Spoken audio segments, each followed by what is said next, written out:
안녕하세요. 타골총각 태풍아찌입니다. 오늘은 여러분과 함께 우리가 너무나 익숙하게 먹고 있는 채소, 하지만 알고 보면 굉장히 많은 비밀을 품고 있는 당근 이야기를 깊이 파헤쳐 보려고 합니다. 흔히들 당근하면 떠오르는 게 있죠. 눈에 좋다, 비타민 A가 많다, 다이어트에 좋다, 이런 이야기들 많이 들어보셨을 겁니다. 그런데 솔직히 이런 건 너무 뻔하잖아요. 오늘은 그런 교과서적인 이야기 말고 사람들이 잘 모르는 당근의 역사와 과학, 그리고 생활 속 재미있는 사실들까지 모두 담아드리겠습니다. 타골처럼 오래 끓여낸 깊은 맛의 정보, 지금부터 시작합니다. 먼저 당근의 색깔부터 이야기해볼까요? 우리가 흔히 먹는 주황색 당근은 사실 인류 역사에서 아주 최근에 등장한 색입니다. 원래 당근은 보라색이나 노란색이 주종이었습니다. 중앙아시아와 페르시아 쪽에서 자생하던 당근은 대체로 보랏빛이나 옅은 노란빛을 띠고 있었죠. 그런데 17세기 네덜란드에서 주황색 당근이 본격적으로 퍼지게 됩니다. 이유가 무엇일까요? 정치 때문입니다. 당시 네덜란드에는 오렌지 왕가라는 왕조가 있었는데 이 왕가를 상징하는 색이 바로 주황색이었습니다. 농부들이 왕가를 기념하고 충성을 드러내기 위해 기존의 당근을 개량해 주황색 품종을 만들었고 그것이 점점 널리 퍼지게 된 겁니다. 그러니까 우리가 지금 먹고 있는 주황색 당근은 사실 정치적인 상징에서 출발한 셈입니다. 식탁 위에 올라오는 평범한 채소 같지만 알고 보면 역사적 맥락까지 품고 있다는 게 참 흥미롭죠. 이제 영양 이야기를 해보겠습니다.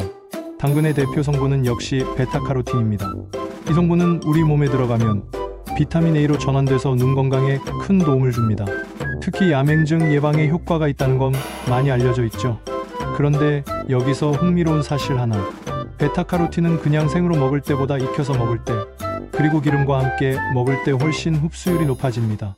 연구에 따르면 기름에 살짝 볶거나 찌거나 익히면 생으로 먹을 때보다 흡수율이 서너 배에서 6배까지 올라간다고 합니다. 그러니까 무조건 생당근이 최고라는 건 절반의 진실일 뿐입니다.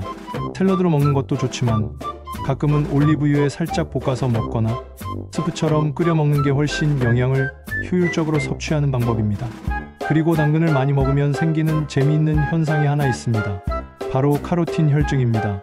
당근이나 호박 같은 채소를 과하게 먹으면 피부가 노랗게 변할 수 있습니다. 이걸 보고 간혹 황달이 아닌가 하고 놀라서 병원에 오는 경우가 있는데 사실은 전혀 해롭지 않은 현상입니다. 우리 몸이 베타카로틴을 다 소화하지 못하고 일부가 피부에 쌓이면서 생기는 자연스러운 반응일 뿐이죠. 다만 너무 심하면 병원에서 진단을 내릴 때 당근 좀 줄이세요라는 권고를 받을 수도 있습니다. 그러니까 당근을 좋아하는 분들은 알아두시면 좋겠습니다. 피부가 노래진다고 무조건 병은 아니라는 건 말이죠. 당근에 관한 역사적 오해도 있습니다.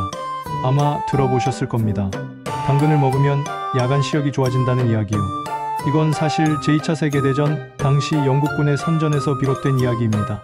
당시 영국은 독일군의 폭격을 막기 위해 신형 레이더 기술을 사용하고 있었는데 이 사실을 숨기기 위해 우리 조종사들이 밤에도 잘 보는 건 당근을 많이 먹어서다라는 이야기를 퍼뜨린 겁니다. 이게 널리 알려지면서 지금까지도 당근 야간 시력이라는 이미지가 굳어진 거죠. 물론 비타민 A가 눈 건강에 중요한 건 사실이지만 조종사들의 야간 시력이 당근 덕분이라는 건 전쟁 속에서 만들어진 일종의 거짓말이었던 겁니다. 이번에는 당근의 덜 알려진 부위, 바로 잎사귀 이야기를 해보겠습니다. 보통 당근 잎은 잘라내고 버리죠.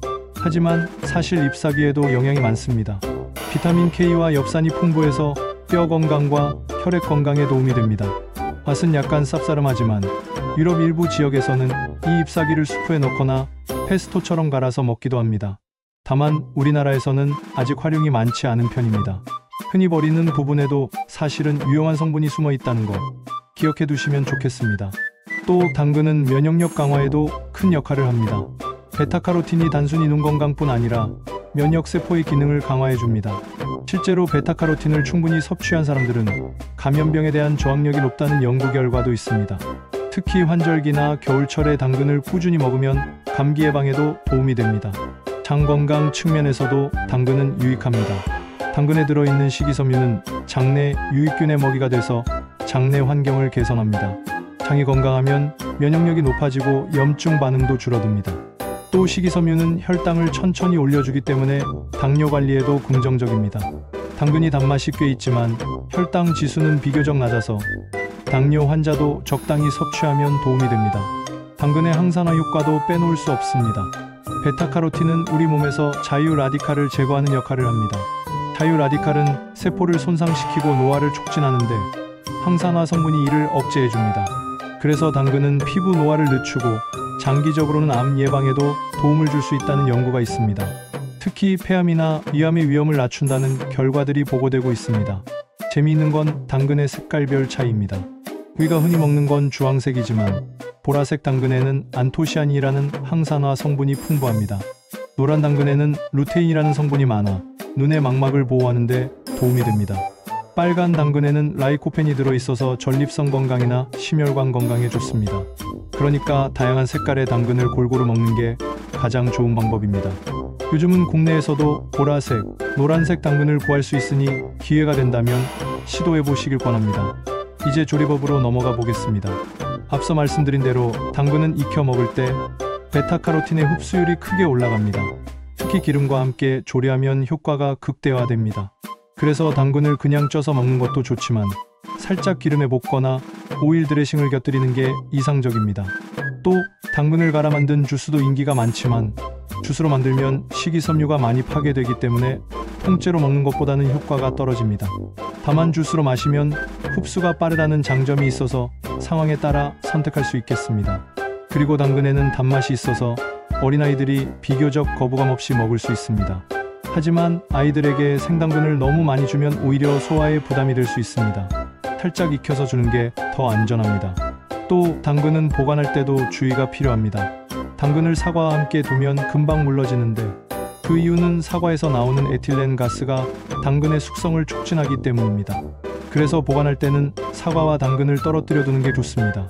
여기까지 듣고 보니 당근이 단순히 반찬으로만 쓰기에는 아깝다는 생각이 드실 겁니다. 실제로 요리 연구가들 사이에서는 당근을 활용한 다양한 레시피가 연구되고 있습니다. 당근 스프, 당근 케이크, 당근 스무디, 심지어 당근 잎을 활용한 페스토까지. 여러분도 집에서 한 번쯤 색다른 조리에 도전해보시면 좋겠습니다. 마지막으로 오늘의 이야기를 정리하겠습니다. 당근은 눈 건강에 좋은 채소로 알려져 있지만 사실은 그 이상의 가치를 가진 슈퍼푸드입니다. 베타카로틴은 면역을 강화하고 항산화 작용을 하며 식이섬유는 장 건강과 혈당 관리에 도움을 줍니다. 다양한 색깔의 당근에는 각각 다른 항산화 성분이 들어있어서 골고루 섭취하면 더욱 큰 효과를 볼 수 있습니다. 주황색 당근이 널리 퍼지게 된 배경에는 네덜란드의 정치적 사연이 숨어있고 야맹증 이야기는 전쟁 속에서 만들어진 선전이었습니다. 이런 역사적 맥락까지 알게 되면 우리가 먹는 당근이 훨씬 특별하게 느껴지지 않나요? 오늘 사골총각 태풍아찌와 함께한 당근 이야기, 그냥 일상적인 채소가 아니라 문화와 과학이 어우러진 흥미로운 존재라는 걸 느끼셨을 겁니다. 앞으로 당근을 드실 때마다 단순히 달콤한 맛만 즐기는 게 아니라 그 안에 담긴 역사와 과학을 함께 떠올리신다면 식탁이 훨씬 풍성해질 겁니다. 다음 시간에는 또 다른 채소와 과일로 돌아오겠습니다. 이번 영상이 도움이 되셨다면 저장해 두시고 구독해 주시면 앞으로도 사골처럼 오래 두고 먹을 수 있는 깊은 건강 정보를 계속 만나실 수 있습니다. 지금까지 태풍아찌였습니다. 감사합니다.